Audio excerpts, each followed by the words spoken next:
Hello students, I am social science teacher. Today in this video we are going to start new chapter 5 of unit first. The name of the chapter is agriculture. Students, आज हम इस video में unit first के chapter 5 जिसका नाम agriculture है उसको प्रारंभ करने जा रहे हैं. Let us start. The term agriculture has its origin in the Latin words ager meaning field and cultura meaning to culture or cultivate. Agriculture शब्द लैटिन भाषा के दो शब्दों से मिलकर बना हुआ है. पहला शब्द है एगर जिसका अर्थ होता है खेत. दूसरा शब्द है कल्चुरा जिसका अर्थ होता है कल्टीवेट करना, खेती करना. तो इस तरह से हम देख रहे हैं एग्रीकल्चर टर्म जो है एगर और कल्चुरा वर्ड से मिलकर के बना हुआ है. ये दोनों शब्द लैटिन भाषा के हैं.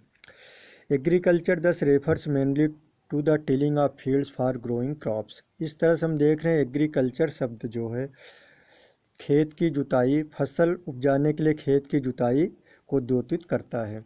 Agriculture includes the rearing of livestock such as cattle, sheep, goats, pigs, horses, camels, chickens, ducks and even fish, silkworms and honey bees. Agriculture में पशुपालन भी सम्मिलित है, अर्थात इसमें फसल उगाने के साथ साथ एग्रीकल्चर में पशुपालन की क्रिया भी सम्मिलित की जाती है. Okay, some types of agriculture है स्पेशल नेम्स. कुछ विशेष तरह की कृषि के कुछ विशेष नाम हैं.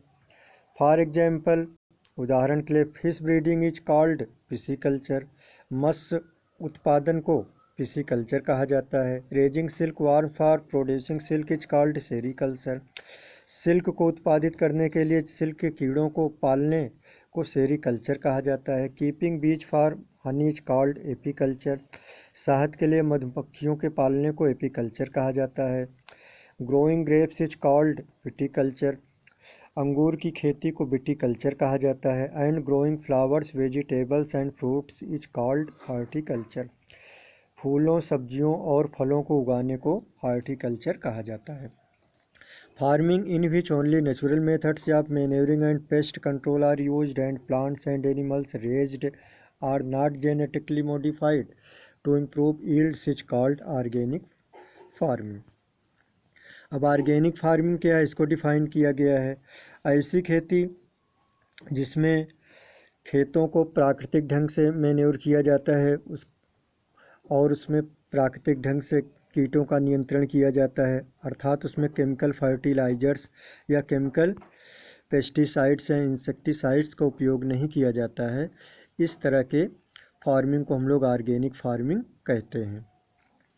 Okay, agriculture is the source of livelihood for about half of the world's population. Agriculture विश्व की आबादी के आधे हिस्से की जीविका का साधन है. This chapter deals mainly with crop cultivation which is the chief agriculture activity. इस अध्याय में मुख्य रूप से क्रॉप कल्टीवेशन पे चर्चा किया गया है जो कि मुख्य कृषि गतिविधि है. Okay, next topic factors influencing crop cultivation. फसलों की खेती को प्रभावित करने वाले कारक. Crops can be grown only on arable land. फसलें केवल कृषि योग्य भूमि में उपजाई जा सकती हैं. Such land as you know is not found everywhere in the world. जैसा कि आप सब जानते हो इस तरह की भूमि विश्व में हर जगह नहीं पाई जाती है. Even where arable land is available the types of crops grown depend on the certain physical factors like climate, landforms and soil and on certain socio economic factors like mechanisation, capital, government policy etcetera. और जहाँ कृषि योग्य भूमि पाई भी जाती है वहाँ फसलों को उगने के लिए अन्य कारक भी जिम्मेदार होते हैं. उसमें कुछ फिजिकल फैक्टर्स हैं, भौतिक कारण हैं, जैसे कि क्लाइमेट, जलवायु अर्थात वहाँ का टेम्परेचर और रेनफॉल कैसा है. लैंड फॉर्म्स, भू आकृति अर्थात वहाँ की लैंड फॉर्म कैसी है, प्लेन्स हैं कि माउंटेन्स हैं वहाँ पे ज़्यादा कि प्लेटोज हैं. तो जैसा कि हम लोग जानते हैं plains are most suitable for agriculture. And soil, और सॉइल वहाँ की किस तरह की है. जैसा कि आप सब जानते हैं different types of soil are suitable for different types of crops. For example हम लोग समझ सकते हैं कि जैसे ब्लैक सॉइल है तो कॉटन क्रॉप के लिए बहुत सूटेबल होती है, इसलिए हम देखते हैं कि अलग अलग सॉइल अलग अलग फसलों के लिए ज़्यादा सूटेबल होती है। इसके अलावा कुछ सोशियो इकोनॉमिक फैक्टर्स हैं, सामाजिक आर्थिक कारण भी हैं, जैसे मैकेनाइजेशन, वहाँ के लोगों के पास मशीनीकरण कैसा है, मतलब मशीनों की सुविधा कैसी उपलब्ध है। कैपिटल, वहाँ के लोग पूंजी कितना लगा सकते हैं, कितना इन्वेस्ट कर सकते हैं धन को खेती में। एंड गवर्नमेंट पॉलिसीज, और सरकार की नीतियाँ एग्रीकल्चर के प्रति कैसी हैं, ये सब बातें भी प्रभावित करती हैं एग्रीकल्चर को। तो okay students, remaining topics will be explained in next videos. Thanks so much.